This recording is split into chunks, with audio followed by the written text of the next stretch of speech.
क्या अंडरस्टैंडिंग है आपकी पहले ह्यूमन राइट्स के हवाले से? Do you think so that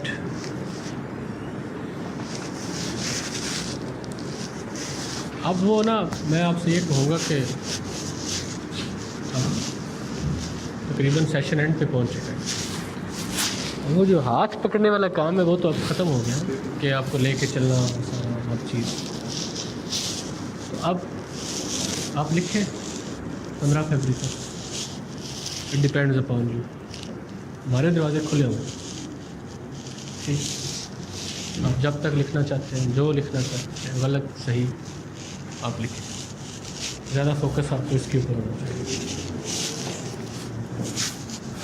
और जहाँ तक बात है बुक रीडिंग की, जहाँ तक बात है टॉपिक से रिलेटेड रीडिंग्स की, वो सारी चीज़ें कोशिश करें कि अब उसको कम कर दें, ठीक। अब आप उस फेज़ में हैं जहाँ पे थिंकिंग और राइटिंग के ऊपर फोकस ज़्यादा होना चाहिए। What you have contained over the period of time in your mind, उसके ऊपर ज़्यादा काम होना चाहिए। और बाज़ लोग अभी भी ऐसे हैं जिन्होंने मुझे सिर्फ दो ऐसे दिए हैं, और बाज़ लोग ऐसे जिन्होंने दिए ही नहीं, क्लासेस सिर्फ अटेंड कर, और कुछ ने एक आपने नहीं ना दिए। उसके बाद आज 9 ऐसे अंदर नवा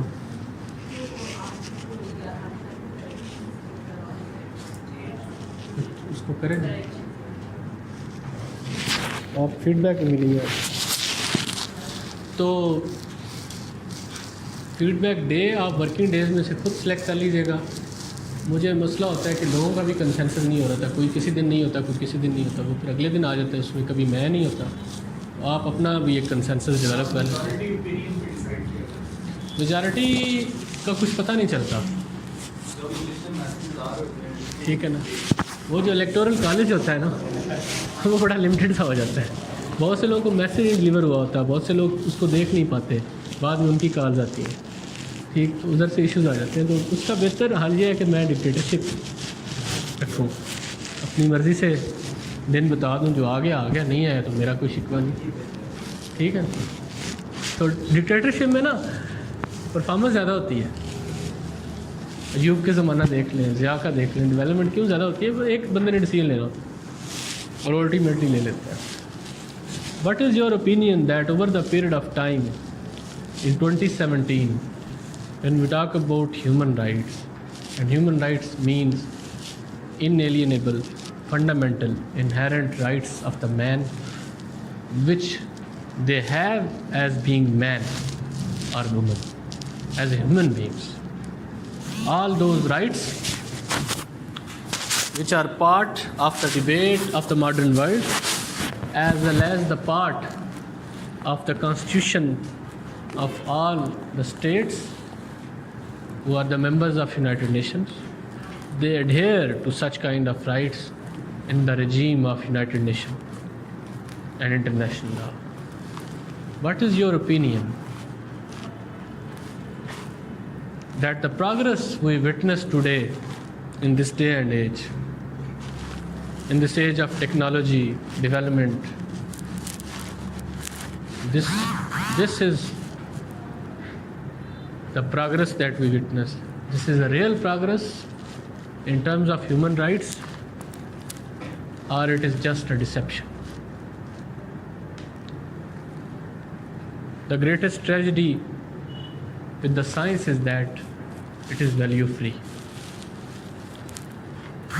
Ultimately, it depends upon the user who is using science for the positive development of the mankind or for destruction. Science has equal ability of construction and destruction, and sometimes we think that it can destroy more easily than it can build, because the cities which are built in years through the help of science, technology and inventions, they can be destroyed in Hiroshima and Nagasaki within few minutes. So when we talk about science, when we talk about enlightenment, development and progress in the modern world, sometime we see and we believe that all this progress is not a real progress. It is just a deception. We as a human beings have not developed because the fundamental thing was human nature, and the problem in human nature could not be resolved. We could not transform human nature. Since we could not transform human nature, the whole building that we are building on this fundamental pillar वो collapse हो जाती है ultimately. सारी इमारत गिर जाती है क्योंकि उसके सतून में मसला है. ठीक. And this fundamental problem in human nature that we could not train it, we could not tame it in last 50,000 years. This is the reason that war and all such kind of conflict and all things related to war, particularly the art of war, has been developing constantly. This is the reason that Bertrand Russell says that ultimately it is the art of war which has made the most indisputable progress. And this is the reason progress. And this is the reason that Bertrand Russell, while speaking about human civilization and talking about all civilization, says in the causes of the modern chaos, causes of the present chaos, that when you talk about civilization, it passes through various phases. Each civilization has the same history, has the same story. It grows. There is a birth of civilization, then it grows. Then it reaches to a certain height, then there is decay, and then there is death. Take the example of Babylonian civilization, which was swept away by the Persians. Persians were swept away by the Macedonians. Macedonians were vanquished by Romans, and Romans by the Arabs, and Arab by the Teutons. Each civilization reaches a certain height, then there is death and destruction of that civilization, and a new civilization is built upon the ruin of another civilization. However, we can distinguish between one civilization and another civilization, and that distinction is only on the basis of science and modern technology and the modern world in which we are living.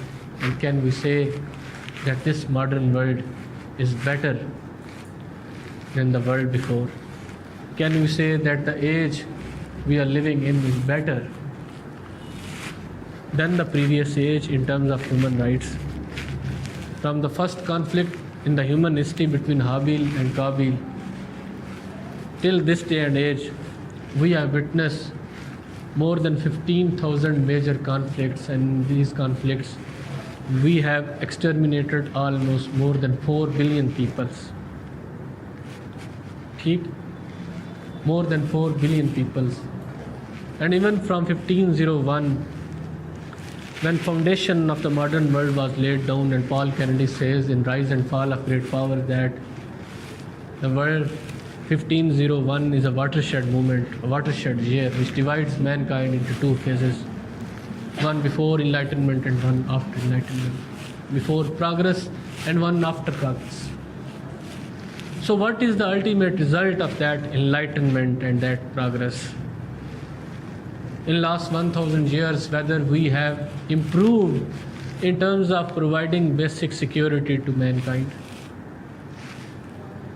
the medieval function of the state, establishing law and order, security, right to life. What have we done regarding right to fair trial? What have we done regarding right of the dignity of mankind, of the freedom of expression, of opinion, of assembly, of movement? In all those rights, right to property, right to free movement, right to liberty, have we exterminated racism from the world? Have we decreased poverty and inequality from the world. ठीक, war and conflict and killing each other on the basis of various ideologies, on the basis of various racial feelings or concepts, prejudices, वो सारी चीज़ें क्या वो decrease हुई हैं? जब refugees की लाशें मिलती हैं यूरोप के साहिलों के ऊपर और the heart of modern civilisation, Europe did not accept them and they have contributed in creating this mess, but they are not ready to accept it. Can we say that mankind has grown toward positive direction and there is a real progress and real enlightenment? ठीक, every human right about which we talk, we may say that there are crises, there are problems, but the question is that in this evolution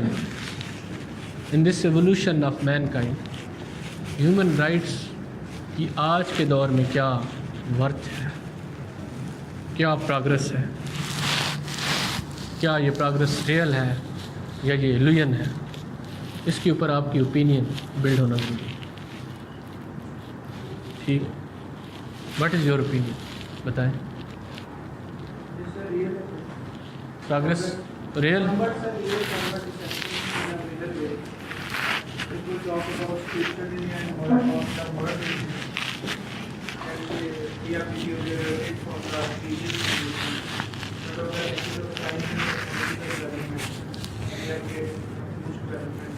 If there would have been no science, can we say that there would have been less destruction of mankind? Because science can kill a million people in a minute. मैं जब अभी recently Europe गया तो हम प्राग में थे और प्राग से पोलैंड की ड्राइव 600 किलोमीटर थी। पोलैंड में एक सिटी है कराकोव। कराकोव में गैस चैम्बर्स हैं जिसकी वजह से कराकोव जाना जाता है। एसविच gas chambers established by Hitler in the Second World War for Holocaust or for genocide of Jews. It was the best solution, according to Hitler, to the Jews question, the question of Jews. And the best solution was that German government and Nazi government will establish such kind of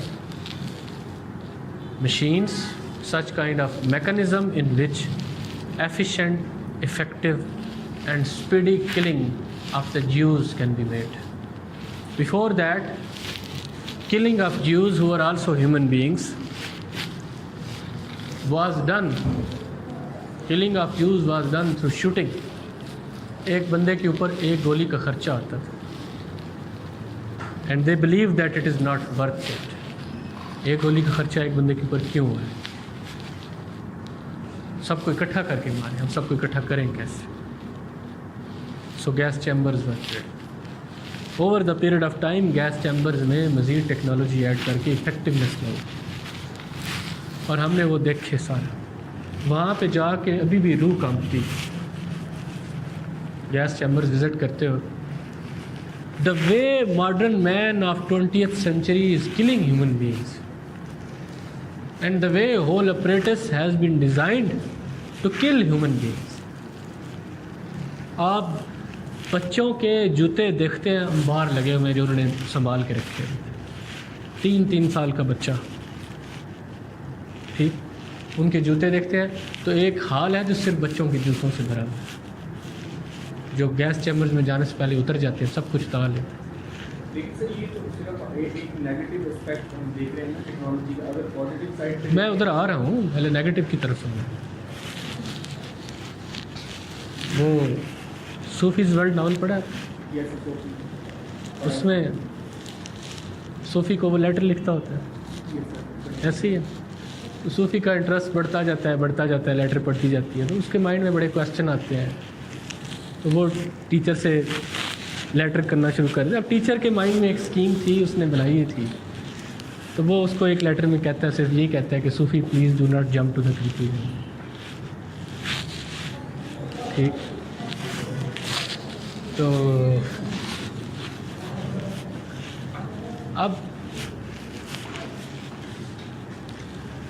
अब ये है कि वो जब आप देखते हैं बच्चों के, वो तो ऐसे लगता है जैसे बच्चे अभी भी इधर उनकी रूहें फिर।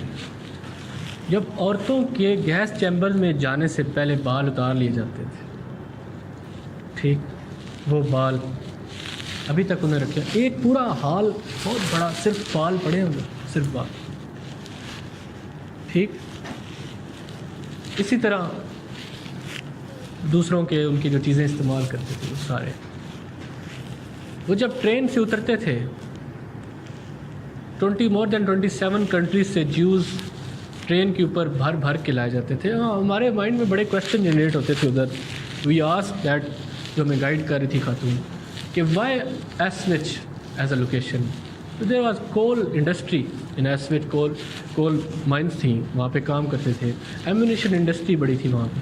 तो इसलिए उन्होंने कहा कि ज्यूज़ सारी दुनिया से इकट्ठे करेंगे, उनमें से देखेंगे कि कौन लेबर के हवाले से प्रोडक्टिव हैं, काम कर सकते हैं, उनसे लेबर करवाएंगे। और वो तकरीबन 2 लाख थे जो उन्होंने सेलेक्ट किए। उनसे काम, जब वो काम नहीं कर सकता था तो फिर उसको चैम्बर में भेज देते, पहले उससे काम लेते। तो ट्रेन आती है हर तरफ से, और वहाँ पे आके इकट्ठी, वो जो रेलवे का नेटवर्क था वो एसविच में इकट्ठा होता था। तो वहाँ पे वो गैस चैम्बर्स के सामने उसकी ट्रेन की पटरी गुजर रही है। उधर आके ट्रेन रुकती है, वहाँ पे एक बंदा खड़ा होता है मिलिट्री यूनिफॉर्म में, और लाइन में लग जाते हैं। लोगों को नहीं पता हमसे क्या होना है, हमारे साथ क्या होना है, सामान उनके साथ है, सब चीज़ें साथ लेके आए हैं, बच्चे के साथ। वो लाइन में लगते हैं, डॉक्टर चेक करता है उसको, डॉक्टर चेक करके बताता है कि ये फिट है तो वो इसी लेफ़्ट से इस तरह सिग्नल देता है टूवार्ड्स फैक्ट्री। अगर राइट है नहीं फिट तो इस तरह सिग्नल देता है टूवार्ड्स गैस चैम्बर। और उसका उन्होंने नाम रखा हुआ है वॉक टूवार्ड्स डेथ, ठीक, उस स्ट्रीट का नाम जो है ना। अब अंदाज़ा लगाएं कि the fate has been decided.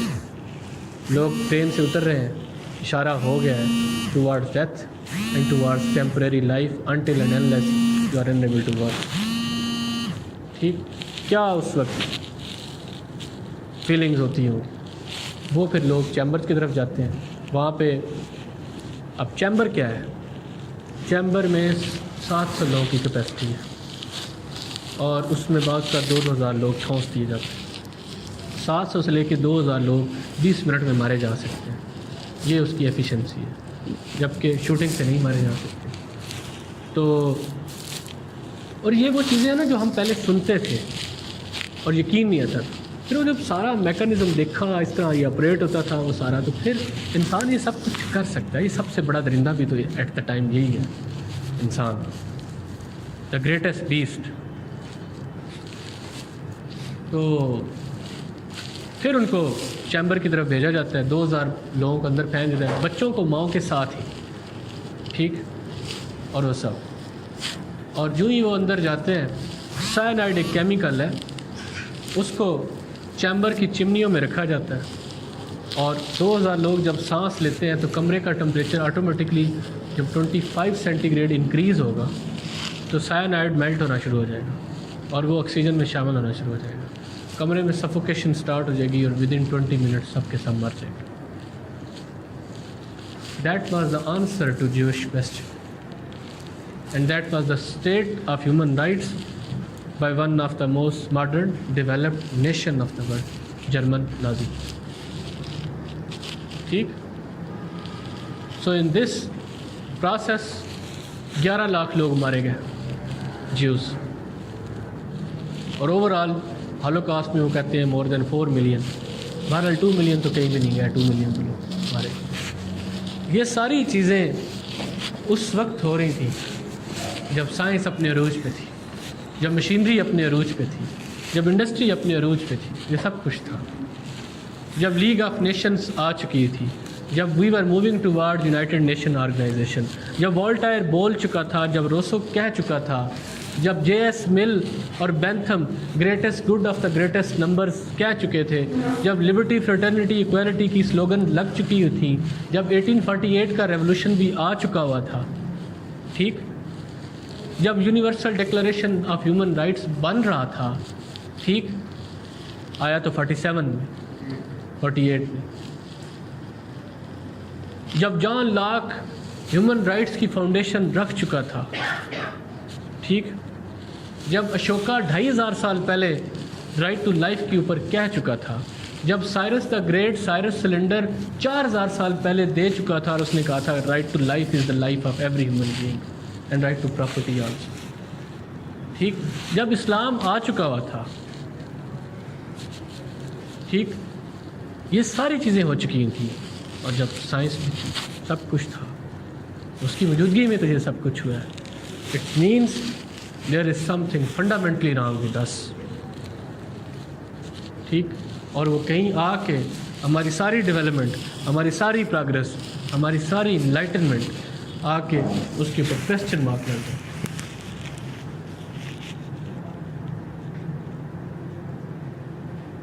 समझ आ रही है? So this is the question in the modern world, that in which side we are moving in the context of human rights. इसका आंसर आपने तलाश किया, यानी डिबेट जनरेट इस तरह का आ सकता है, सादा नहीं आएगा. Cases of human rights violation in Pakistan, ऐसे नहीं है, ठीक, थोड़ा इसके लिए एक बुक है, वो लिखे, इसको आप पार्टली थोड़ा सा उसका रिव्यू देख लेंगे और उसके कुछ चैप्टर जो हैं उनके बारे में बात करेंगे.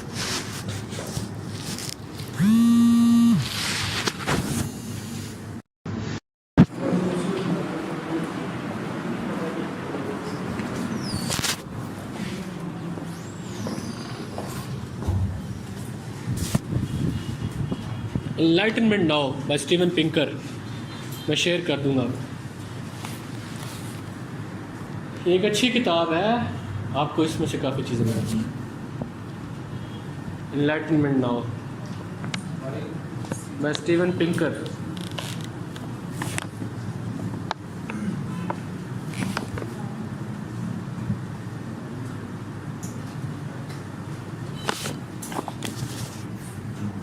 ठीक है जी, एक अच्छी बुक है. आप इसके कुछ चैप्टर आप देखेंगे तो वो आपके डायरेक्टली बड़े रेलिवेंट हो. स्टीवन पिंकर, ठीक. When Barack Obama was asked about this world and human rights and whether you are satisfied with the modern world, the way it is being operated, he said that this is the best moment to live in this world if you compare it with all the previous generations, ages and civilization. This is the best moment. When Fukuyama wrote in 1991 that this is the end of the history of man because liberal democracy as a system of government, as a process and as a culture, as an ideology has been accepted by all over the world, that it will be the final system of government for all. See? However, he was proved wrong and he was forced to eat his own words in the wake of financial crisis 2007. Many things had been said about democracy, liberal democracy, and global values of human rights and globalization. But the proponents of all those things, all those values, had to take their words back after 2010, where there was a wave of anti-globalization wave in Germany, in France, and certain other parts of the Europe, and now in United States of America also. All those values which West had himself been promoting for last 200 years West backout करना पड़ा उन values. ठीक, जब हम human rights की बात करते हैं, then human rights means humans of United States of America. When Germany and America and France talks about human rights, they talk about their own people. They do not talk about Palestinians. They do not talk about Africans. They do not talk about Kashmiris, etc. ठीक, तो ये सारी contradiction modern world में है, वो सारी आपको sir. But इसके बावजूद ओवर इन अ नटशेल हम किस नतीजे पे पहुंचते हैं? दिस डिस्कोर्स टू डेवलपमेंट का, अभी हम उसके ऊपर कुछ चीज़ें मैं आपको लिखवा दूंगा। ये जो डिस्कोर्स है डेवलपमेंट का, हम अल्टीमेटली किस नतीजे पे पहुंचते हैं? क्या हम पॉजिटिव साइड पे जा रहे हैं या हम नेगेटिव साइड पे जा रहे हैं, जो इन्होंने point.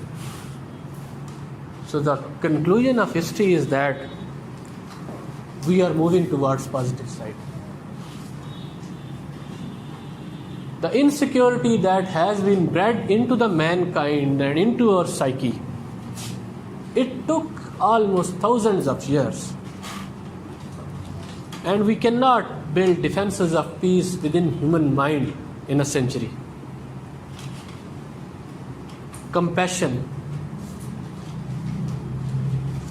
sympathy, and all those values fundamentally related to human rights, we cannot inculcate all those values in a year and a decade and a century, because conflict in the race, in the minds of human being,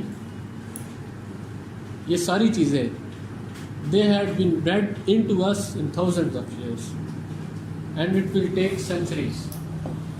This is the reason that when American constitutionalists who were framing American Constitution in 1776, they did not bother about the rights of American Constitution and American Declaration starts that we all men are equal. They are not saying that we all human people.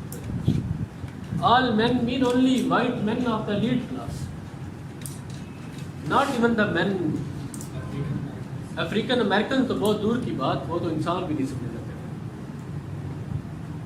White labor class, जो चोर डकैत उठा के उनको सजा के तौर पर भेजा जाता है, they were not included in the definition of men that we are men. Human की बात। When French Revolution 1792 based on slogan of liberty, fraternity, equality, it was not for कि वो सभी उसमें शामिल हैं, मिडिल क्लास का। Middle class wanted to be equal, to have access to all those saloons in which aristocracy is also enjoying. ठीक,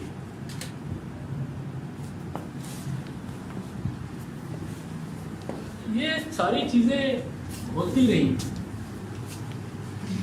evolution आया, 1832 में स्लेवरी अबॉलिश हो गई,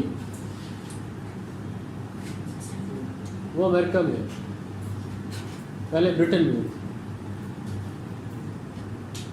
जर्मी बेंथम रिफॉर्म्स की आप मूवमेंट तलाश करें, ओरिजिन ह्यूमन राइट्स को तलाश करें। जर्मी बेंथम को बहुत लोग नापसंद करते हैं, but all the reforms which took place in 18th and 19th century or even 20th century, every reform has been touched by the gentle hands of Jeremy Bentham.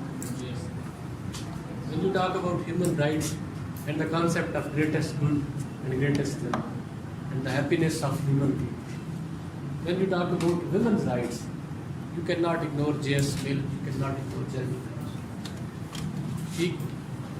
When you talk about abolishing slavery from United States of America and from England, they laid the foundations.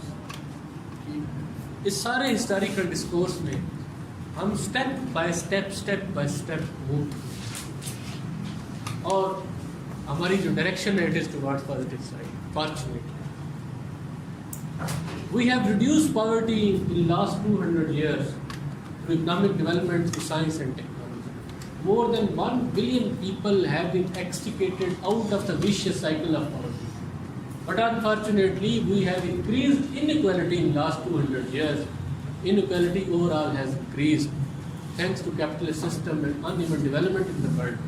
Uneven capture of the resources and utilization of resources, control on the means of production as well as on the modes of production. उसकी वजह से overall inequality increased. But along with increasing inequality, one positive thing is that over the period of time, the collective wealth of the world has increased. The collective productivity of the world has increased. We have developed institutions like United Nations, which although are not binding, they have certain limitations and they have certain problems. But the world would have been worse without such kind of institutions. When you talk about United Nations and its progress and its development and its contribution, then it has contributed positively in the various states of Africa in maintaining peace and maintaining the rights of people there. वो सारी development वही है चीज़. तो सिर्फ all together ये कह देना कि no we are moving toward negative side, कुछ इंसिडेंट्स को देख के conflict, it is part of ये है, ये रहेगा, and it will take centuries, even millenniums, because it is the outcome of millennium. सारी चीज़ विल नॉट कहते हैं ना, war is the first rate for food, first rate for food. दो स्टेट ऑफ नेचर में लोग जो लड़े थे खाने के लिए, शिकार के लिए, वहीं से जंग शुरू. उसको ही एक्सटेंड कर लें तो it is the race of countries for resources, for wealth, for hegemony, for influence, वो सारी. अब कुछ चीज़ें मैं आपको लिखवा देता हूँ आपकी अंडरस्टैंडिंग के लिए. आपको इसका एवोल्यूशन पता होना चाहिए.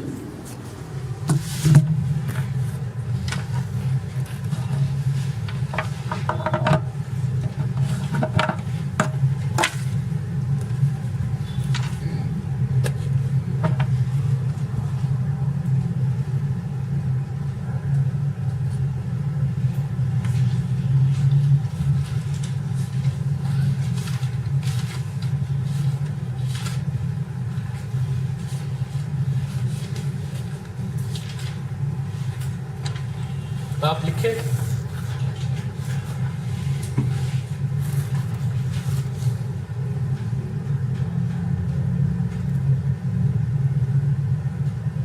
the development of human rights as an episteme, EPISTEME.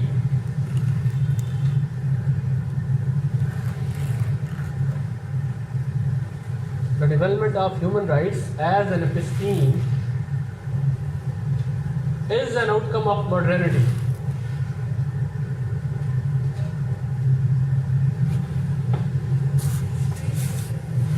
Is an outcome of modernity. The development of human rights as an episteme is an outcome of modernity.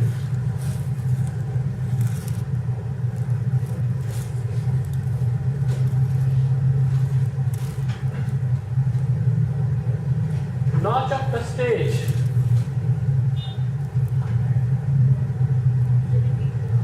Notch up the stage where human rights are hailed, where human rights are hailed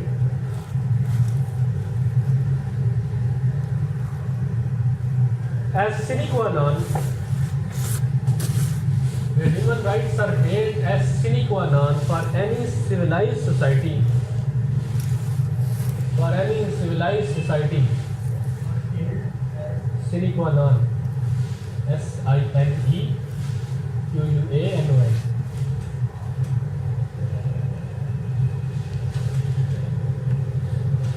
as sine qua non for any civilized society. It took not centuries but millennia.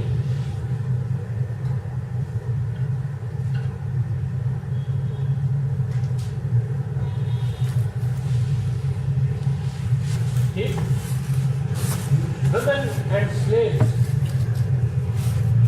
were inferior.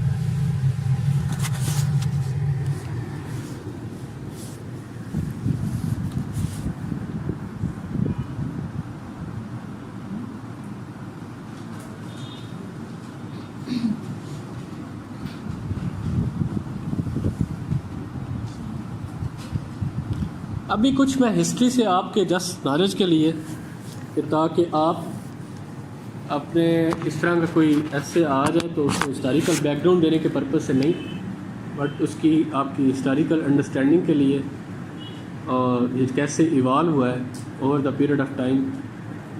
बहुत सारी चीज़ों का आपको पता होगा, लेकिन human rights के हवाले से कुछ 8-10 इम्पॉर्टेंट चीज़ें हैं जो डेवलपमेंट्स हुई थी आज से 4000 साल पहले भी, 2000 साल पहले भी, और अभी मॉडर्न वर्ल्ड में।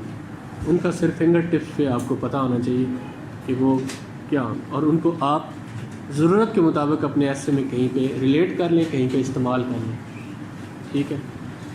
बाकी इसका एक जनरल इंट्रोडक्शन मैं आज क्लास में लिखवाने की बजाय पहले 5 घंटे की क्लास ली है मैंने। आज एक नए सेशन की पहली क्लास थी, वो आपको पता है पेनफुल होती है, सुनने वाले के लिए भी और सुनाने वाले के लिए भी। तो वो 1 बजे शुरू हुई और 6:15 बजे ख़त्म हुई। वो मैं आपको सेंड करूँगा, व्हाट्सएप कर दूँगा ग्रुप में, आप उसको देख लीजिए। जेनेरिक इंट्रो है which will be talking about human rights in general and then its evolution and then state of human rights in Pakistan, its causes and impacts related things, and then ultimately conclusion. Almost 250 words, ठीक। उससे आपको overall थोड़ा idea हो जाएगा। पहली जो development हुई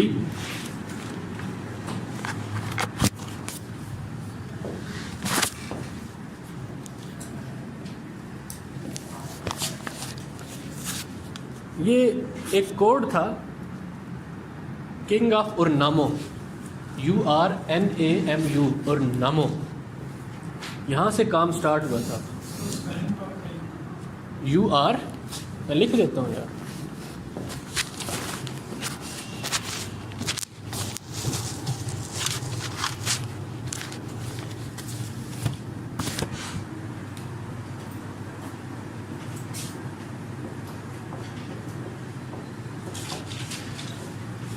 उरनामो civilisation कौन थी? Neo Sumerian. यहाँ से ह्यूमन राइट्स का कॉन्सेप्ट स्टार्ट होता है।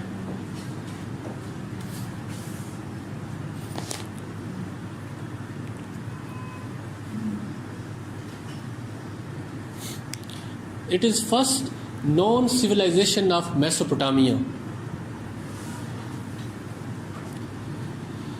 इसमें कौन कौन से राइट्स दिए गए थे पहली बार इंसान को, जो रिकॉग्नाइज किए किसी सिविलाइजेशन ने, स्टेट्स ने? Rights of persons, marriage, successions, penalties and property. यानी कि ये जो right to property, person, marriage, successions, ये 2100 BC में नियो सुमेरियन सिविलाइजेशन ने दिए, रिकॉग्नाइज किए। एक हम्मुराबी किंग था, पता ना?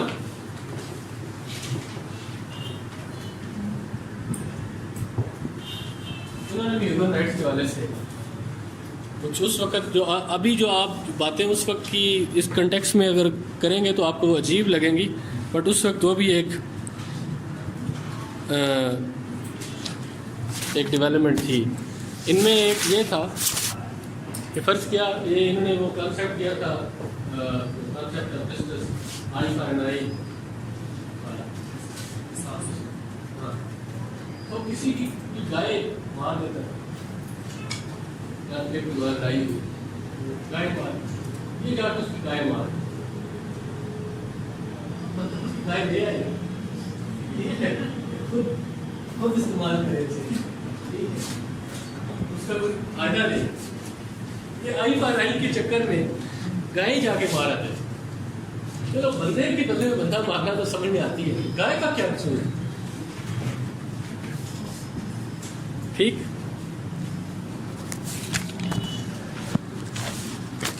अच्छा जी, इस हाँ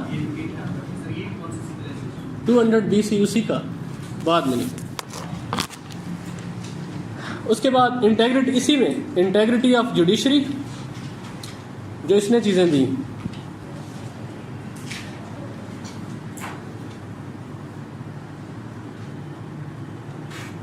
integrity of judiciary, wrong acquisition and tooth for tooth, eye for eye concept of justice, जिसको कहते हैं progressive justice. Slaves and women were also given rights.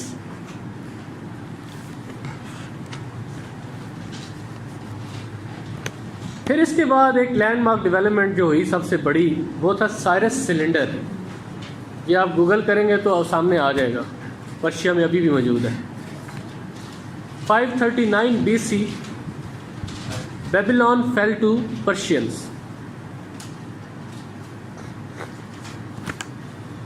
Cyrus cylinder is considered as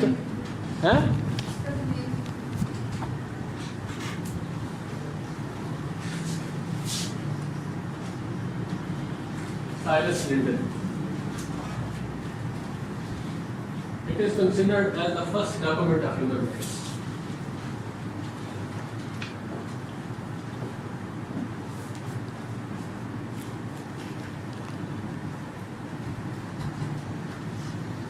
And it was the first remarkable step of putting on hold the institution of slavery.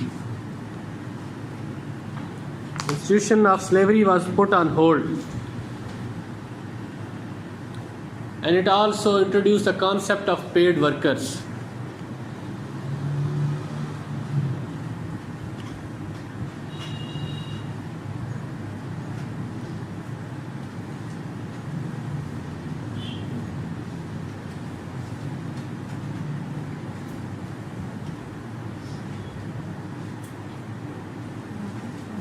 Cyrus cylinder also gave birth to the protection of the rights of liberty, freedom of movement,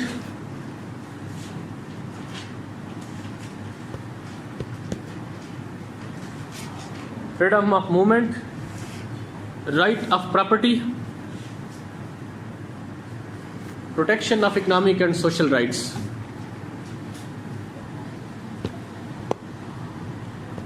फिर आ जाए जी religion पे, role of religion.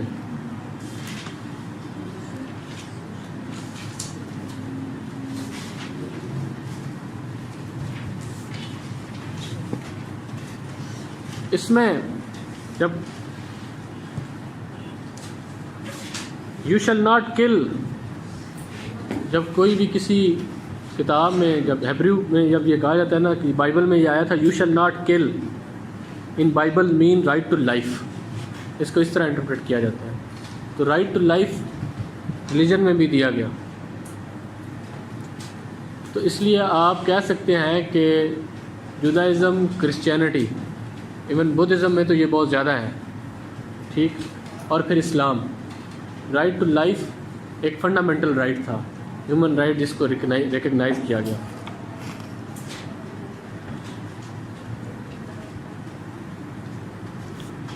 Bhagavad Gita अगर उसको पढ़ें तो उसमें अहिंसा का कॉन्सेप्ट आपको मिलता है, भगवत गीता में नॉन वायलेंस का कॉन्सेप्ट, ठीक।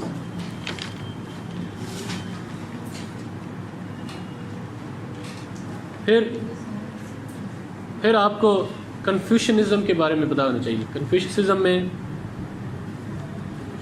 भी ह्यूमन राइट्स के हवाले से बात की गई है। चाइनीज़,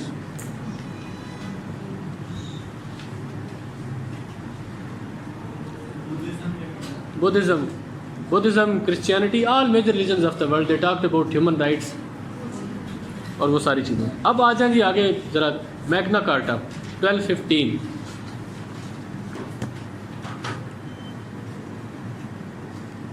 सिक्सटी 63 सेक्शंस थे मैग्ना कार्टा के। 3 limitations on the power of kings,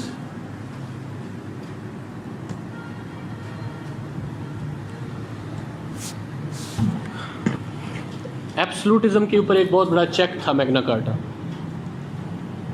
protection of church, no arbitrary arrest,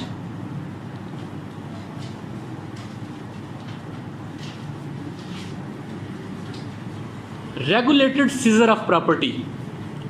ऐसे नहीं कि किंग ने ऑर्डर दिया तो बस इसकी प्रॉपर्टी सीज कर लो, regulated seizure of property.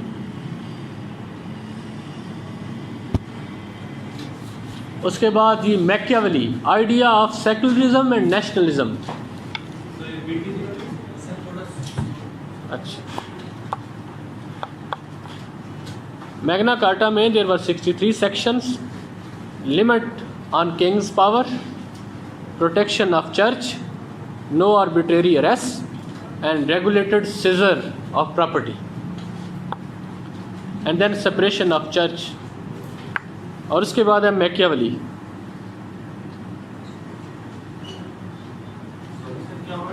Machiavelli, Machiavelli का नहीं पता? पॉलिटिकल साइंस नहीं पढ़ी? चलें फिर कभी बताऊंगा इसके बारे में। Machiavelli was a Italian philosopher, political philosopher and a statesman and an ambassador to the king. And there is a book जिसको भुट्टो तकिए के नीचे रख के सोता था। फ्रेंड्स, भुट्टो रख के सोता था, इम्प्लीमेंट ज़्यादा नहीं की थी।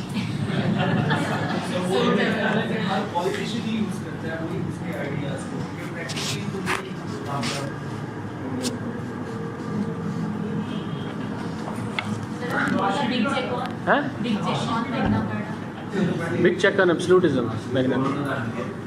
अच्छा जी, इसके बाद Machiavelli, idea of secularism and nationalism.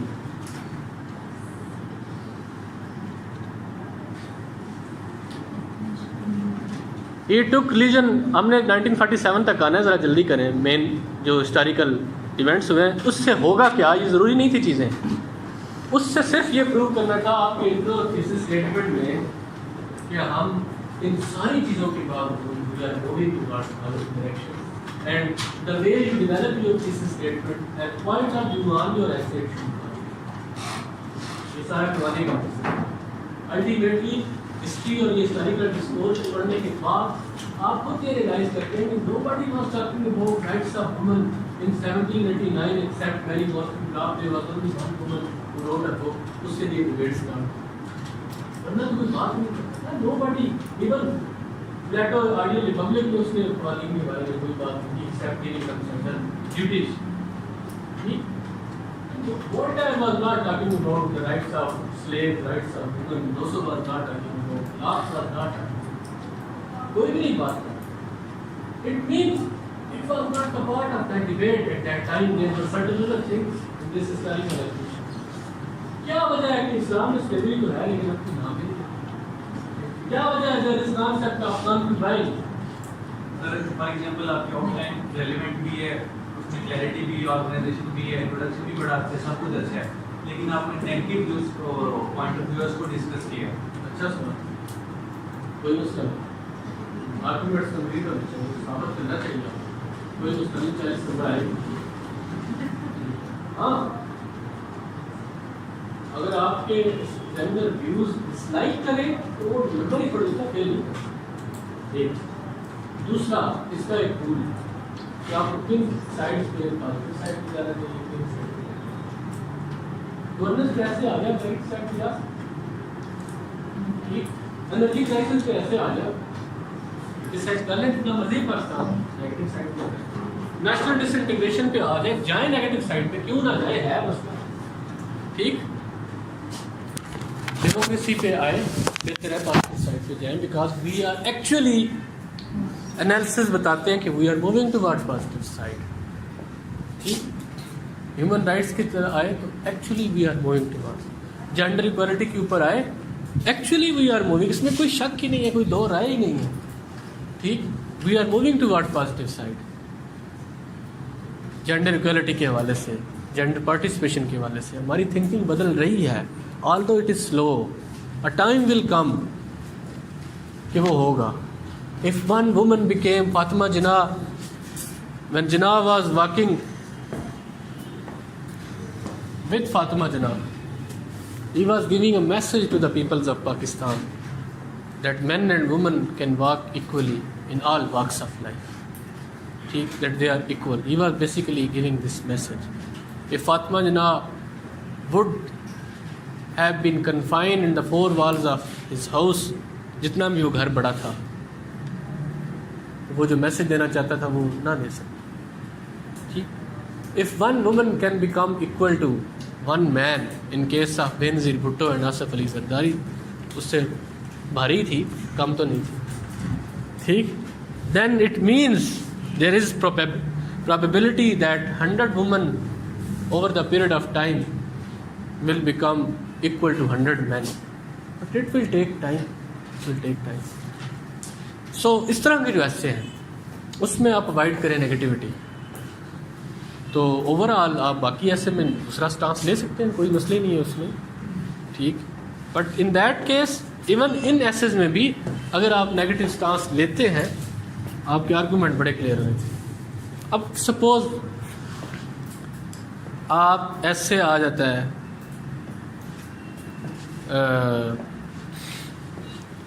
religion has done more harm to mankind than giving benefits. क्या ओपिनियन लेंगे? क्या मज़हब ने ज़्यादा फ़ायदा दिया है या ज़्यादा नुकसान पहुंचाया? फ़ायदा दिया. कुछ लोग लिखेंगे कि नहीं, इसने ज़्यादा नुकसान किया. कंफ्यूजन भी तो ज़्यादा हुई है. ठीक. नुकसान तो कोई नहीं है.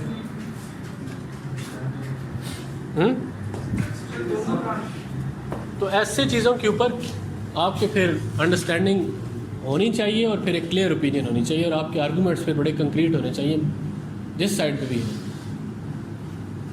ठीक. और पंक्चुअलिटी के ऊपर आ जाए तो फिर मैं तो क्या ऐसे लिखूँगा? मैं तो पंक्चुअलिटी के अगेंस्ट लिखूँगा ना. इकबाल भी कहता था कि इकबाल मिशन देर से आता है. हाँ, वो भी देर से आती है. तो पंक्चुअलिटी के अगेंस्ट लिख लेंगे आप. अगर जिद लगाई हो फिर तो लिखना चाहिए और लिख भी सकते हैं, बट लिखना तो नहीं ना चाहिए इस तरह की जो वैल्यूज. सच के अगेंस्ट लिख लेंगे कि झूठ बोलना एक अच्छी बात.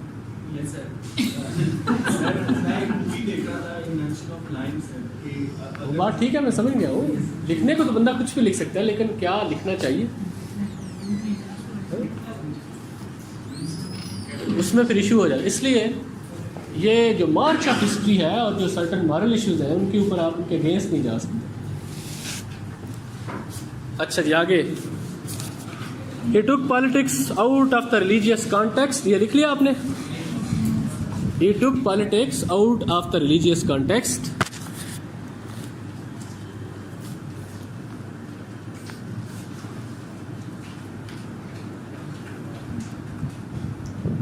and reduced influence of clergy.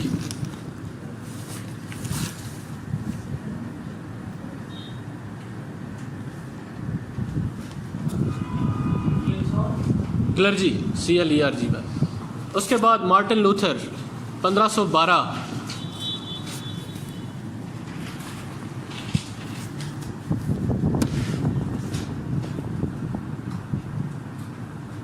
A protest against Catholicism,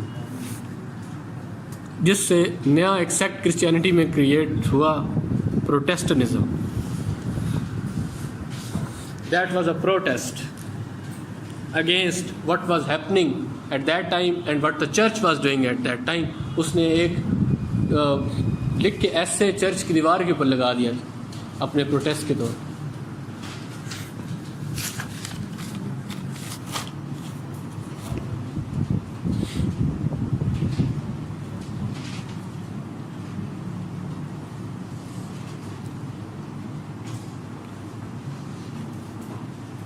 उसके बाद आ जाएं जी treaty of Westphalia 1648. 30 years war in Europe. Religious wars हुई थी 1618 से लेके 1618 से लेके 1648 तक, जिसमें more than 30 million people were killed. Westphalia 30 million. इसके नतीजे में फिर ये हुई जिसमें चर्च और स्टेट को अलग कर दिया गया, and that was the beginning of secularism and real beginning of human rights.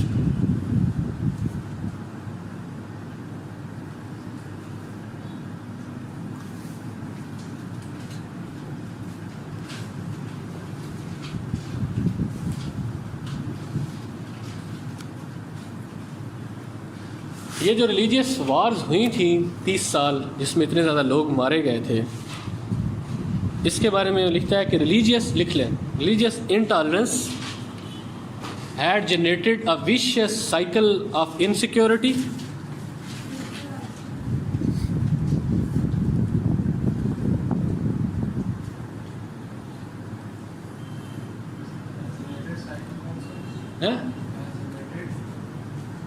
Religious intolerance had generated a vicious cycle of insecurity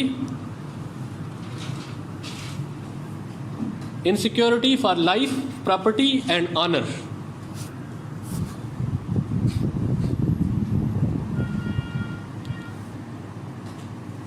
And free movement of people.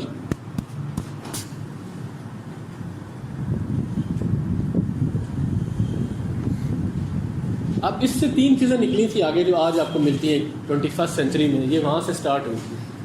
Religious freedom दी गई 1648 में, church और state को separate कर दिया गया। उससे क्या हुआ?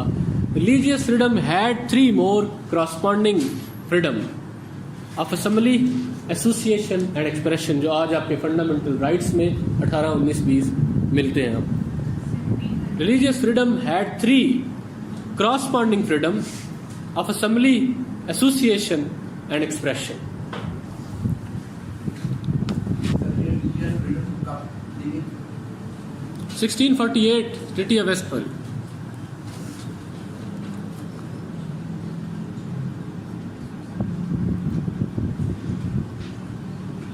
लेकिन सर तो इनको पॉलिटिकल राइट्स की डोमेन भी कंसीडर कर रहा है। ओरिजिन की बात। अच्छा, इसके बाद क्या हुआ? Reason, the age of reason, Will Durant की पूरा एक वॉल्यूम है एज ऑफ रीजन।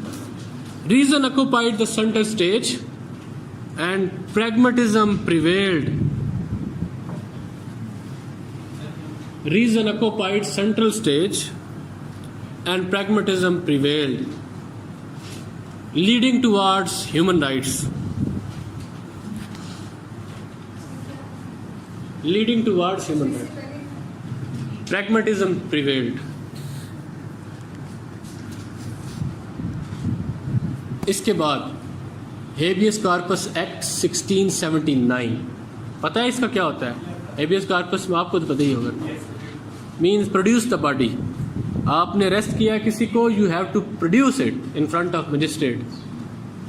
ठीक है, आपने इसको क्यों अरेस्ट किया, कहाँ से अरेस्ट किया, ये पहले नहीं था। 1679 आज भी नहीं है। आप पुलिस वाले सब कुछ करते हैं। It check the illegal imprisonment.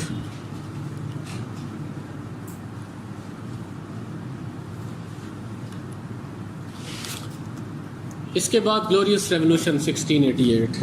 ये जो आपको बातें लिखवा रहा हूँ ना, यह आप डेमोक्रेसी, ह्यूमन राइट्स, इस तरह के सारे एसेज में इस्तेमाल कर सकते हैं। ये आप आपकी फिंगर टिप से होनी चाहिए। Glorious revolution 1688, supremacy of parliament.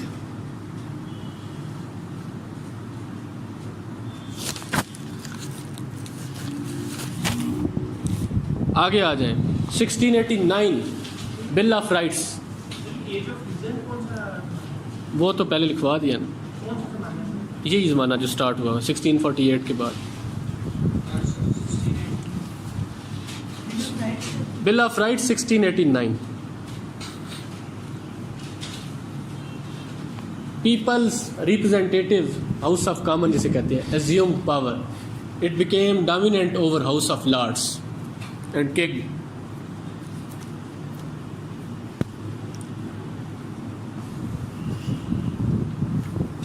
इसके बाद है लॉक एंड इंडिविजुअलिज्म।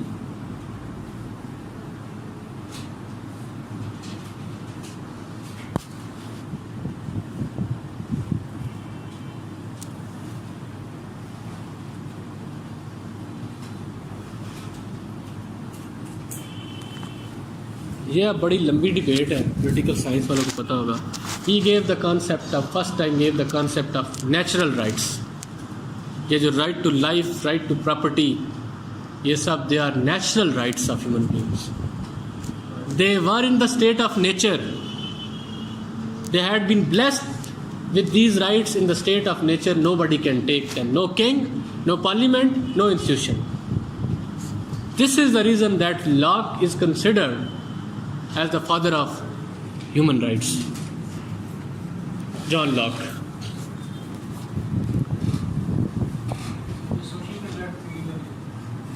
हाँ जी,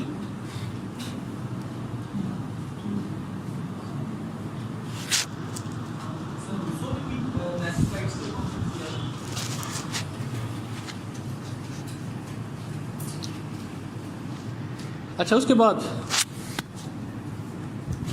John Milton, vice against pre publication censorship. John Milton,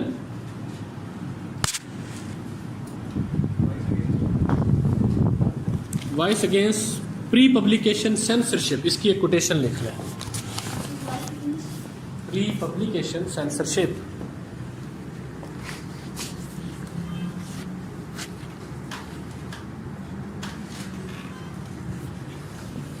Give me the liberty to know. Give me the liberty to know, to utter.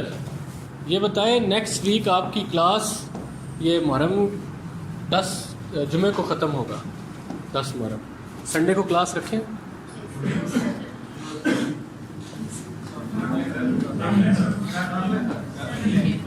हाँ, कितने लोग होंगे जो नहीं होंगे? 2-3 माइनॉरिटी यानी, ठीक है। We will be doing social media, important है। सेशन 2 वालों ने जो किया होगा, आज आप 10वां टॉपिक कर रहे हैं, पता है?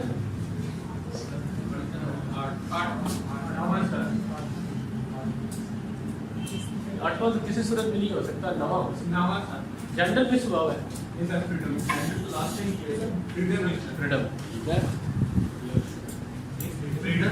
ठीक, नहीं आप सेशन 2 के कुछ लोग आएगा ना, ठीक है। ये बड़ा निगलेक्टेड सा सेशन था, ये उन दिनों शुरू हुआ, हमारी एकेडमी शिफ्ट हो गई, फिर हम रोड पे आ गए, तो 1.5 महीना एकेडमी क्लास ही ना हुई, तो इनका लटक गया था। तो ठीक है, आपको करवा देंगे। अच्छा जी, give me the liberty to know, to utter, to argue, to know, to utter, to argue freely, to argue freely above all liberties.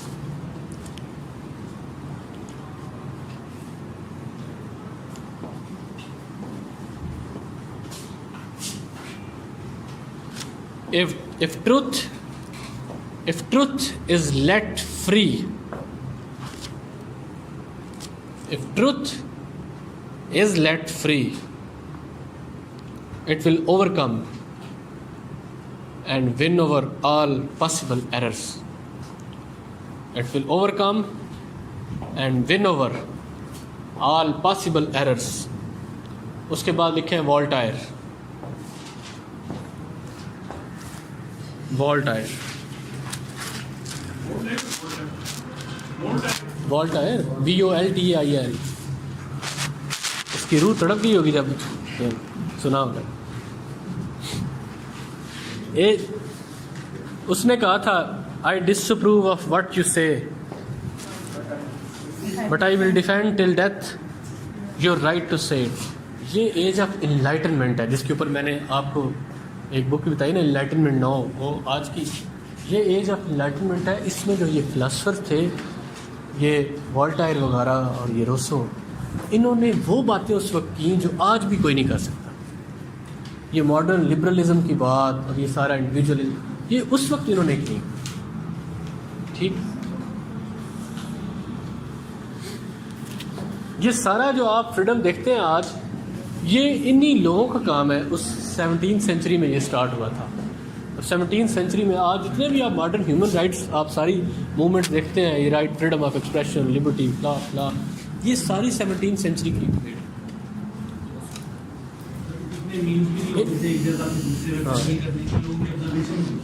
इनकी आप बड़ा क्रेडिट देते हैं ना सोशल मीडिया को, अरब स्प्रिंग का। Time and space always matter, क्योंकि तब की ये ज़रूरत थी, हाँ। तब इन्होंने फिलॉसफीज दी, अब हमारी ज़रूरियात चेंज। अब भी है फिलॉसफी, अब भी चल रही है, हम पढ़ते नहीं हैं, अब भी दुनिया में वो सब कुछ हो रहा है अब, बट ये इन्होंने फाउंडेशन प्रोवाइड की, उसके ऊपर सुपर स्ट्रक्चर हम अभी भी बिल्ड कर रहे हैं। आप सोशल अरब स्प्रिंग में सोशल मीडिया को बहुत क्रेडिट देते हैं ना कि 1 साल में और कितने कंट्रीज़ में आ गया और ये हुआ। 1848 का रेवोल्यूशन भूल जाता है लोग, यूरोप में आया था। विद इन 1 ईयर सिर्फ न्यूज़पेपर होता था उसमें और कुछ भी नहीं था। Within 1 year it develop whole of the Europe. ठीक, 1848 के रेवोल्यूशन में यूरोप में हर कंट्री उससे मुतासर हुआ था 1 साल में। कोई ये मीन्स ऑफ कम्युनिकेशन नहीं थे, कोई सोशल मीडिया नहीं था, बट ये सब कुछ हुआ था और बड़ी इंटेंसिटी से हुआ था और इतनी ही इंटेंसिटी से उसको दबा दिया था। I disapprove of what you say, but I will defend till death your right to say it. In the age of enlightenment, ये लिख लें, in the age of enlightenment, knowledge was the driving force. Knowledge was the driving force in sharpening the concept of human rights.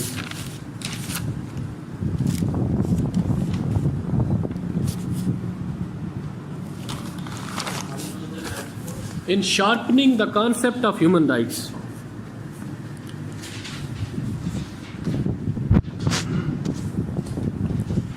उसके बाद American revolution and declaration of independence 1776।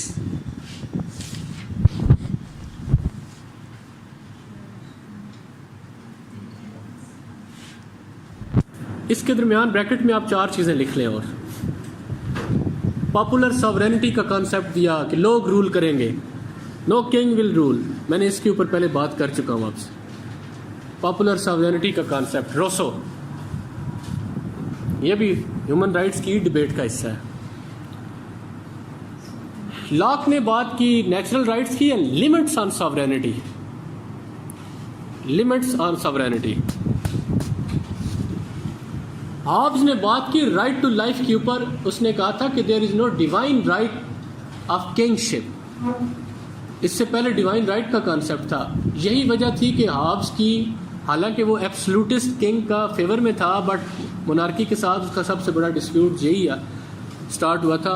Monarchy ये समझती थी कि we have divine right, जबकि उसने कहा कि no, it is a social contract and contract is based on only one thing, that whether king is able to provide one certain basic fundamental human right, that is right to life, because that was a contract between people and the king.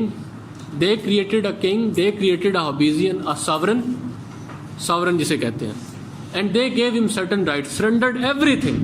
They surrendered everything and said that look, we are surrendering all of our rights, and in return we want only one thing, that is protection of our lives.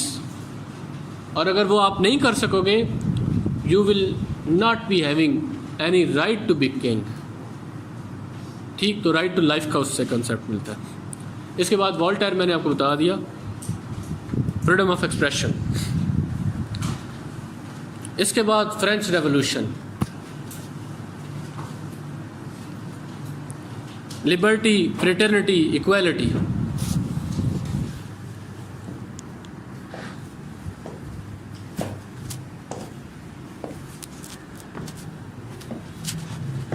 इसके बाद 1819, age of beginning of age of ism, ISM ism. ये जो आपके सारे ism है ना, liberalism पहली बार word 1819 में स्टार्ट हो गया।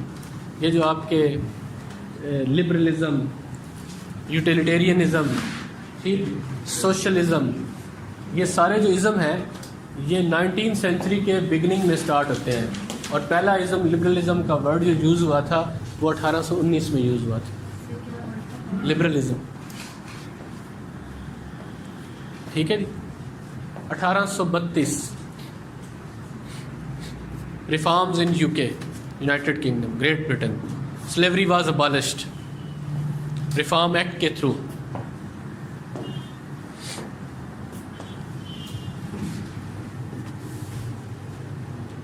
इसको कहते हैं एज ऑफ रिफॉर्म्स, और इसमें कंट्रीब्यूशन आप लिख लें J.S. Mill and Jeremy Bentham. Jeremy Bentham, इसके ब्रैकेट में लिख लें इनका कॉन्सेप्ट जो था यूटिलिटेरियनिज्म।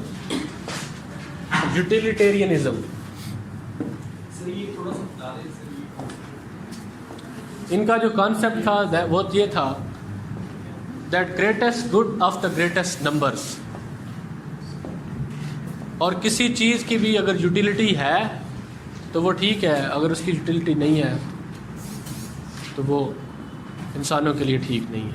इसलिए all those things which ensure human happiness, मैं सादा तरीन ज़ुबान में इसको बता रहा हूँ, जो ह्यूमन हैप्पीनेस को इंक्रीज़ करती हैं, they are the part of human rights.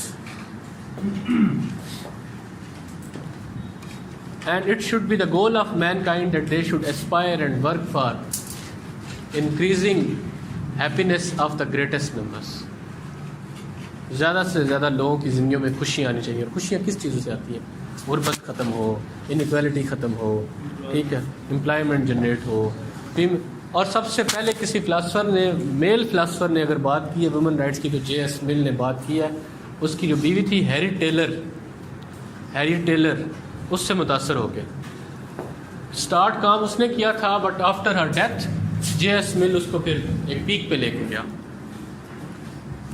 मुझे बुक कभी भूल गई है, मेल फ़िलासफ़र ने सबसे पहली जेंडर के ऊपर या वुमेन राइट्स के ऊपर सबसे पहली बुक J.S. मिल ने लिखी थी, अभी मुझे इसका नाम भूला हुआ है। इसके बाद ये सब कुछ हो गया 19th सेंचुरी में, फिर लीग ऑफ नेशंस और फिर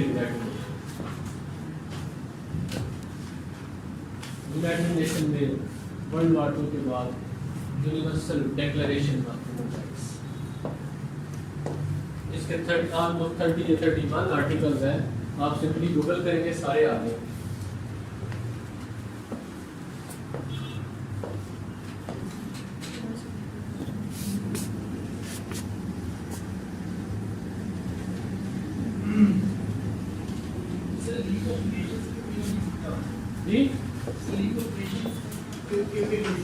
अच्छा सवाल है आईआर का, बट लीग ऑफ नेशंस की फेल होने की वजह treaty of Versailles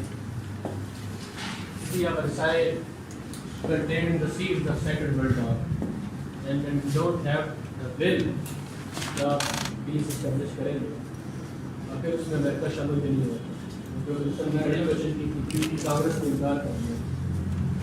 They did not want to be the part of European issues, and conspiracy theory ये है कि they wanted to keep the world and Europe together, so that all the capitalists of the world may give them loan ultimately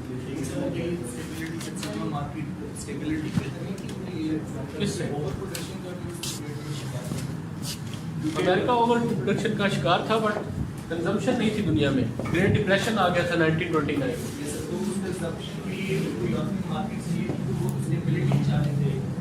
तो इसीलिए तो America ही loan दे रहा था। और ये रहा था वार रेपरेशन, वो सारा उसमें जो सीन हुआ, जो उन्होंने इंडेमनिटी और वो जर्मन के ऊपर सारे जंग के दौरान उन्होंने कहा कि इतना आप पे करेंगे, तो जर्मनी क्या था, जर्मनी अमेरिका से कर्जा लेता था। सपोज ये बड़ी दिलचस्प कहानी है, सपोज जर्मनी ने 1 बिलियन दिया है, तो वो ये करता था अमेरिका से कर्जा लेता था, 1 बिलियन लिया, उसका 25% दे दिया इंस्टॉलमेंट उनको, 75% के ऊपर मिलिट्री के ऊपर अपने स्पेंड करता था। और over the period of time next 10 to 15 year में हिटलर ने उन्हीं से पैसे ले लेके इतनी ज़्यादा वॉर इंडस्ट्री खड़ी कर दी कि पूरे यूरोप की वॉर इंडस्ट्री कंबाइन की जाए तो हिटलर की ज़्यादा। तो अगर अमेरिका लोन ना देता तो कहाँ से वो नहीं जानते थे क्या बनता है।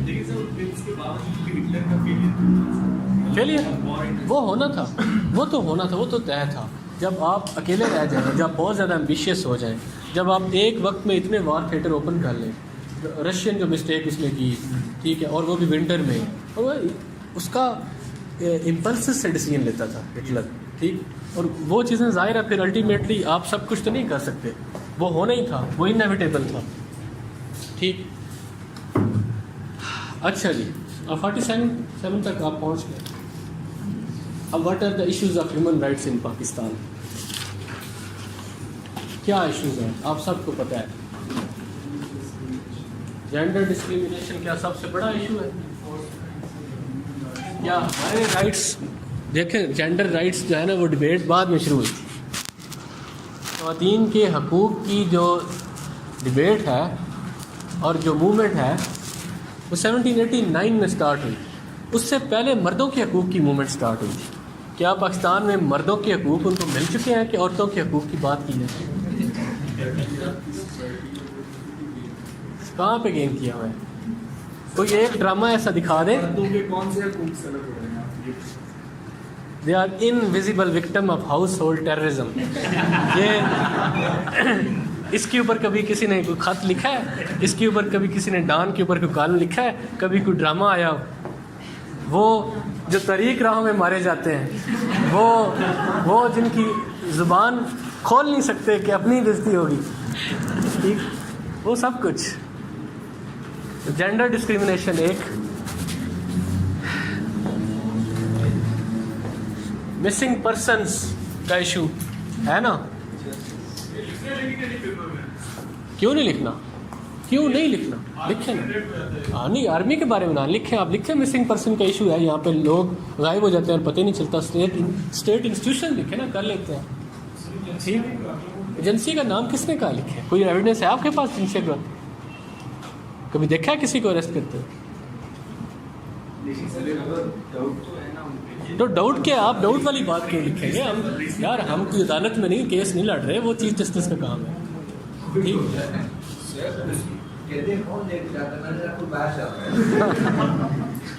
अच्छा जी, स्टेट इंस्टीट्यूशन, हाँ। तो अच्छा, मिसिंग पर्सन का इशू है। कभी आपने IDPs के बारे में सोचा? ऑल ऑफ सडन आपको पता चले you are living in Waziristan. मेरा एक दोस्त था, बड़ा अमीर आदमी था, हम रूममेट थे GC में, और बड़ा करीबी दोस्त है मेरा। नॉर्थ में स्टार्ट हुई वार, तो उसने मुझे फ़ोन किया कि यार इधर ऑपरेशन स्टार्ट हो गया तो हम पंजाब आ रहे हैं। तो मैंने कहा मोस्ट वेलकम, आप आ जाएं, ठीक है, फैमिली इधर मेरे घर में आ जाए, ठीक सारा। बट वो ultimately they settled in Peshawar, उनको पेशावर सूट करता था। उनका सारा घर तबाह हो गया, उनकी पूरी मार्केट थी, मार्केट में 100 दुकानें थी, ये ख़त्म हो गई, करोड़ों की प्रॉपर्टी उनकी वेस्ट हो गई। आपके साथ ऐसा हो क्या फीलिंग होती है? मैकियावेली ने कहा ना था कि a man can forget the murder of his father but can not forget the seizure of his property, can not forget और ignore the seizure of his property, ठीक, और डिस्ट्रक्शन ऑफ हिज प्रॉपर्टी। आपने एक चीज़ अपने हाथों से which is the outcome of your sweat and blow, वो आपने 100 सालों में 50 सालों की मेहनत से खड़ी की है और विद इन फ्यू मिनट्स को डिस्ट्रॉय कर देता है, क्या फीलिंग्स होंगी आप?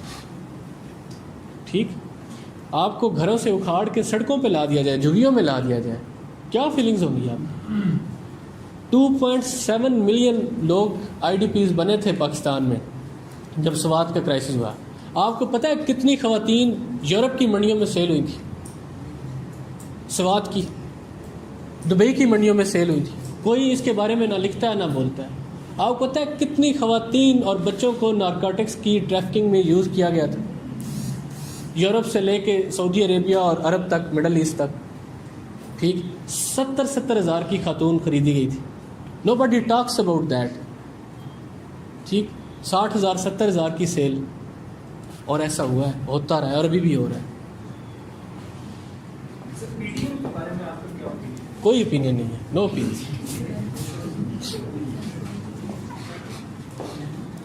ऐसी बातें ना CSS के लिए ज़रूरी हैं यार। जहाँ तक मूवमेंट की ओरिजिन्स की बात है तो there is foreign hand. Sir उसके लिए क्या आपके पास एविडेंस है? अब मैं वो क्लास में नहीं दे सकता, एविडेंस है, ठीक। Not all the elements, that there are some elements within PTM जिनको फॉरेन स्पॉन्सरशिप है और उनको खुद भी नहीं पता। उनको खुद भी नहीं पता। So how is it possible है, बिल्कुल पॉसिबल है। जितनी टेररिस्ट ऑर्गेनाइजेशन हैं, वो जो सुसाइड बॉम्ब गिराने जाता है उसको क्या पता होता है मेरे ऊपर पैसे किसने लगाए, जो मैंने 6 लाख लेके अपने घर दिए हैं। ठीक है, वो बड़े पढ़े लिखे लोग हैं, पाकिस्तानी लोग हैं, सेंसिबल लोग हैं, उनकी तो बात ही नहीं कर रहे। बीच में सर कह रहे हैं ठीक है, विद इन दैट मूवमेंट बहुत सारी ऐसी चीज़ें, there are wheels within wheels. ठीक, बट ऑल टुगेदर कह देना कि उस मूवमेंट की काज ही गलत है, नो इट इज़ नॉट। उनके इश्यूज ही ठीक नहीं है, नो इट इज़ नॉट। ठीक, they are right in various things, वो इग्नोर हुए हैं, उनके राइट्स की वायलेशन हुई है और स्टेट और सोसाइटी ने मिल के की है। ठीक, अगर आप लोअर सब नेशनल्स की बात करें, उनको भाई ये आपकी वीकनेस है कि that somebody supporting them. You have created that vacuum in your society and your polity, that somebody has entered into that vacuum and they are investing money in them and ultimately they are using them as a cat spa. ठीक, ये आपकी weakness है, आप भी ये करते रहे। आप इंडिया को श्रीलंका से जाके छेड़ते थे, उसको पता ही नहीं चलता था ये कौन कर रहा है। हाँ, आप श्रीलंका के थ्रू जाते थे, वहाँ से आप तमिल्स के थ्रू जाके इंडिया पे इन्वेड कराते थे, एंड यू नेवर नो कि ये ब्लास्ट कहाँ से हुआ है। वो समझते थे तमिल ने करवाता पाकिस्तान। ठीक, but no, they are offensive and you are defensive. ये they are using your own people everywhere and your people are always available कि हम पे कोई पैसा लगाए और हम we are available because they are those people who had been left alone, they had been left in the lurch. ठीक, they had been ignored consistently from 1989 till this day they had been ignored and they are now taking revenge.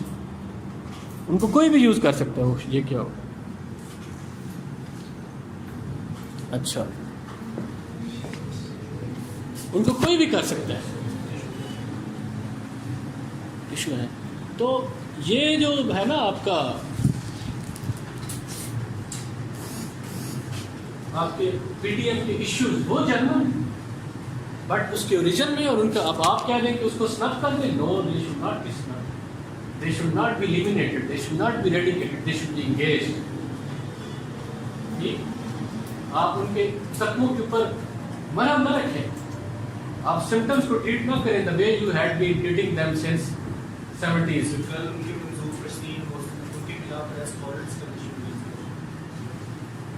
ऐसे होंगे, but बाद में इसी के consequences भी फिर आपको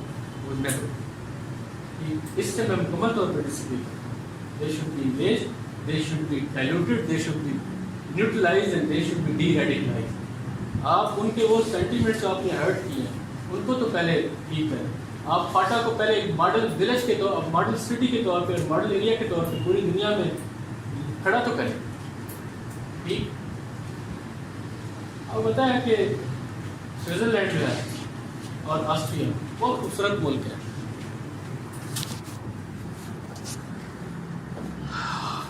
स्विट्जरलैंड भी छोटा है GB से, गिलगित बल्तिस्तान। ऑस्ट्रिया भी छोटा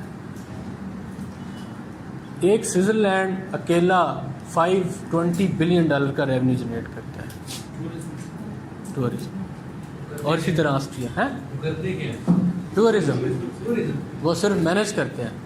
उनको नेचर ने खूबसूरती दी और उसने उनको मैनेज किया, उन्होंने इनेबलिंग इन्वायरमेंट क्रिएट किया कि लोग आए। ठीक, वो सारा चीज़ें आपको पता है कि Gilgit Baltistan is far better than Switzerland. ये मैं हेयर से के ऊपर नहीं कर रहा, मैं इस बार गया ही ये तज्जिया करने गया था, मैंने हर चीज़ को ना वो एनालाइज करता था, सिर्फ एक चीज़ की कमी है। अब वहाँ पे एक गांव है ग्रिंदेवाल, ठीक, स्विट्ज़रलैंड दुनिया के खूबसूरत गांव में से शुमार होता है। अब यूट्यूब पे देखिए, there are thousands of villages in Pakistan, northern areas में, स्वात साइड पे, जो कि उससे ज़्यादा खूबसूरत है अगर उसको उस तरह से मैनेज किया जाए, अगर उस तरह रूल ऑफ लॉ इंश्योर किया जाए। आप स्विट्ज़रलैंड के पहाड़ देखते हैं ना, छोटे छोटे, और पाकिस्तानी देखते हैं, आप कहते हैं वो क्या पहाड़ है, माउंटेन्स ये है मैसिव। ठीक, इनके सामने, और हर तरह की 3 दुनिया के बड़े बड़े सिलसिले, हिमालया, हिंदुकुश, कराक्रम, वो सारी चीज़ें, उन्होंने सिर्फ उन चीज़ों को अच्छी तरह से मैनेज किया। हम नहीं कर पाते। इस तरह जो फाटा की आप बात करते हैं, आपने ह्यूमन राइट से बात शुरू हुई थी, आप इसे जीबी में बहुत ज़्यादा वायलेशंस होती हैं, जीबी में भी सिविल राइट्स की वो बहुत इश्यूज़ हैं, और आपका जीबी गवर्नेंस आर्डर और वो सारा, आप जो फाटा का सिर्फ जो मिनरल्स है, जो मार्बल है, उसी से ही फाटा को सिंगापुर बना सकते हैं, प्रोवाइडेड आप चाहें आप बनाएं। वो और बड़े इश्यूज़ हैं। इसी तरह जीबी में पत्थरों की इतनी दौलत है कि आप सिर्फ पत्थरों से जीबी को स्विट्ज़रलैंड बना सकते हैं, बट नहीं, वो सब कुछ है इधर। लेकिन तो जब वो चीज़ें आप करेंगे, उनकी इकनॉमिक जो डेप्रीवेशन है वो ख़त्म करेंगे। जीबी फाटा की आबादी जो है वो उतनी ही है जितनी आज़ाद कश्मीर की है। एरिया शायद ज़्यादा है, आज़ाद कश्मीर से ज़्यादा है, बट आप हेल्थ के इंडिकेटर्स देखें, एजुकेशन के इंडिकेटर्स देखें और बाकी सारे सोशल इंडिकेटर्स देखें, फाटा बहुत पीछे है। आप ह्यूमन राइट्स वायलेट करते हैं वहाँ पे, फिर जाहिर है उसका एक रिस्पांस तो आएगा नेगेटिव। ठीक, इसके बाद भी कौन से इश्यूज़ हैं? ड्रोन अटैक्स, ठीक, IDPs, child labour, missing person, human trafficking, extra judicial killings, absence of rule of law, minorities,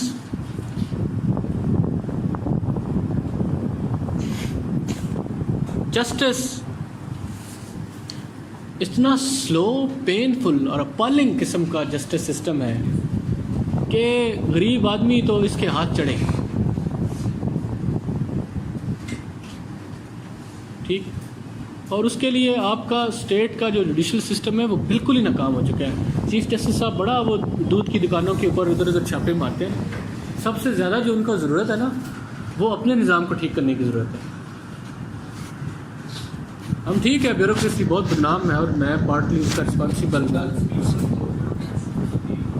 किसने? नहीं, मैंने नहीं सुना। क्या थी?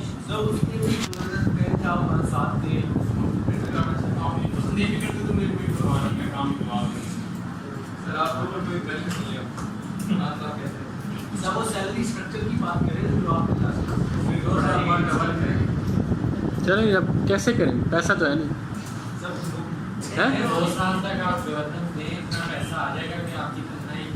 हाँ, हमारे पास ही जो गाड़ियाँ हैं उनको बेच के 2 साल के लिए हमारी सैलरी डबल कर दें। ये जिन चीज़ों के लिए आप आ रहे हैं ना सिविल सर्विसेज में, वो आपके आने तक नहीं रहेंगे। थैंक्स टू खान साहब, ठीक है ना? वो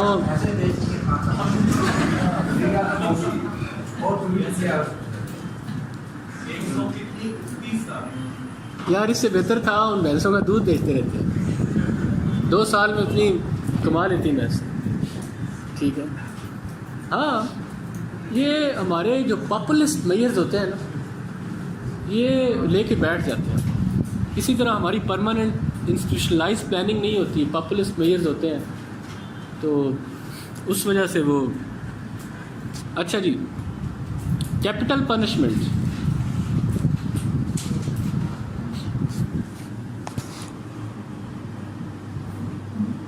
एजुकेशन, हेल्थ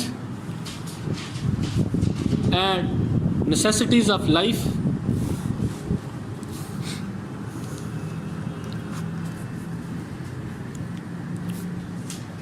अच्छा, काजेस क्या है इसकी, इन सारी चीज़ों की? अगर आप आसान सी बातें हैं ना, पाकिस्तान में ह्यूमन राइट्स की जो वायलेशन है कि क्या काज नहीं, करप्शन कहाँ से आ गई? पहले ही आ गई। कॉन्स्टिट्यूशन सोशल कॉन्ट्रैक्ट है ना, वही कॉन्ट्रैक्ट है ना जो आप लाख रोशन में बताया था। ये कॉन्ट्रैक्ट है ना between people and the rulers, between the rulers and the ruled, कि आपकी ये पावर्स हैं, आप ये एक्सरसाइज करें। ये फंडामेंटल डॉक्यूमेंट है। तो वो सुप्रीमेसी उसकी ना हो तो ह्यूमन राइट्स तो वायलेट होते हैं। आपकी तारीख में 71 ईयर्स की तारीख में more than 40 years fundamental rights suspended रहे हैं, ठीक, तो ह्यूमन राइट्स तो ऑटोमेटिकली गए। कैपिटल पनिशमेंट जो है ह्यूमन राइट्स की वायलेशन है। अब तो यही समझा जाता है ना जी। बट अभी दुनिया के वो बहुत सारे मुल्क जिन्होंने universal declaration of rights sign किया हुआ है उसको प्रोपोगेट करते हैं, बट कैपिटल पनिशमेंट अभी तक है। यूरोप में आहिस्ता आहिस्ता जा रही है, बट अमेरिका में भी है, ठीक। अब देखें बाज़ बात ऐसा होता है कि यूरोप हम उनसे जाते हैं ट्रेड करने जी, वो GSP प्लस स्टेटस लेने और इस तरह के लिए, वो कहते हैं आप कैपिटल पनिशमेंट ख़त्म करें, हम कर दें। आप ह्यूमन राइट्स के ये जो इंडिकेटर्स हैं इनके ऊपर पूरे आ जाएं, हम ये ख़त्म करें। कैसे आ जाएं? आप लगे हुए इन चीज़ों के ऊपर 500 सालों से, और आपने अब आके आप उस हिस्टोरिकल जो एवोल्यूशन है आपका सोसाइटल एवोल्यूशन, आप उसके एक इस स्टेज के ऊपर है। We are on this stage. हमने तो अभी ख़वातीन को वो हकूक़ नहीं दिए जो आपने दे दिए हैं 100 साल पहले। आप हमसे ये कैसे एक्सपेक्ट कर रहे हैं all of sudden capital punishment खत्म करें? We have our own issues, ठीक, तो हमें स्टेप बाय स्टेप चलने दें। ये इश्यूज़ भी हैं मॉडर्न वर्ल्ड। अच्छा, absence of the supremacy of the constitution और ब्रैकेट में मार्शल लॉज और ये वो चीज़ें सारी।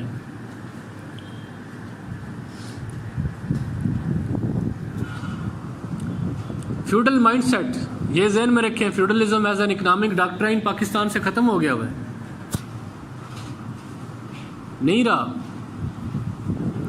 फ्यूडलिज्म बहुत कम रह गया हुआ है। वो इंडस्ट्रियलिस्ट बन चुके हैं, कैपिटलिस्ट बन गए हुए हैं, ठीक। उन्होंने कराची में इंडस्ट्रियाँ लगा ली, लेकिन फ्यूडल माइंडसेट अभी भी है। उसके लिए बहुत ज़्यादा ज़मीन होना ज़रूरी नहीं है, वो कोई भी हो सकता है।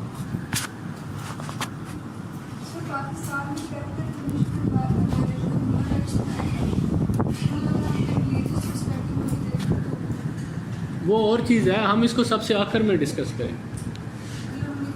ये मोस्ट रेलिवेंट आर्गूमेंट नहीं है पाकिस्तान के कंटेक्स्ट में। पाकिस्तान में तो इससे कैपिटल पनिशमेंट क्यों होती है? कैपिटल पनिशमेंट तो अब देखें, एक बंदे ने 100 बच्चा मार दिया है, ठीक, उसको क्या सज़ा दी जाए? छोड़ दिया जाए, या उसको जेल में भेज के सारी असाइशें दी जाए जैसे नॉर्वे में दी जाती हैं, ठीक। तो कैपिटल पनिशमेंट जस्टिफाइड है ना उनके से। आपके APS में अटैक हुआ, capital punishment, survival of the state and order in the state is the most important thing. General collective wellbeing of the community वो ज़्यादा ज़रूरी है। Violation of human rights in Pakistan context उस तरह नहीं है, बट ये मैंने इसलिए पहले बात की ना कि वो हमें इम्पोज करने की कोशिश करते हैं, but it will take some time, ठीक। सोसाइटी की ग्रोथ उस लेवल पे आ जाएगी तो फिर।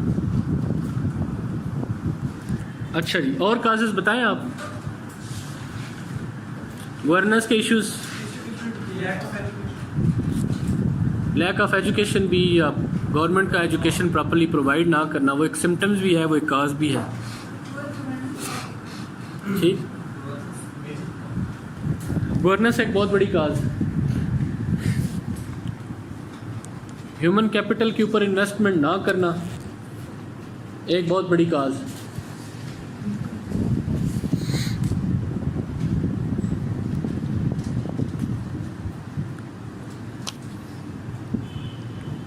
रिलीजन का मिसयूज़ एक बहुत बड़ी काज, रिलीजियस मिसयूज़।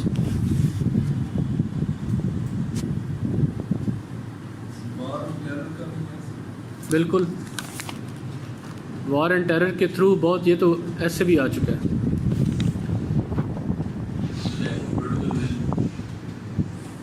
हाँ,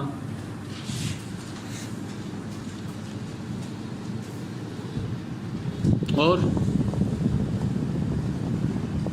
चलें इसके ऊपर आप सोचिएगा। आपको मैं इनलाइटनमेंट नाउ की बुक सेंड करूँगा, ज़्यादा पढ़ने की ज़रूरत नहीं, मैं आपको उसमें से कुछ चैप्टर मेंशन कर दूँगा जिसको ना आपने बहुत डीपली नहीं स्टडी करना, ना ही कोई मुश्किल किताब है, बस गो थ्रू करना है उसमें से। आपको ना कुछ आइडियाज़ मिल जाएंगे, कुछ इन्फॉर्मेशन, फैक्ट्स एंड फिगर्स मिल जाएंगे, कुछ कोटेशन मिल जाएंगे, वो आपके करंट पर्सपेक्टिव में आपको इनलाइटन कर देगी। ठीक है जी।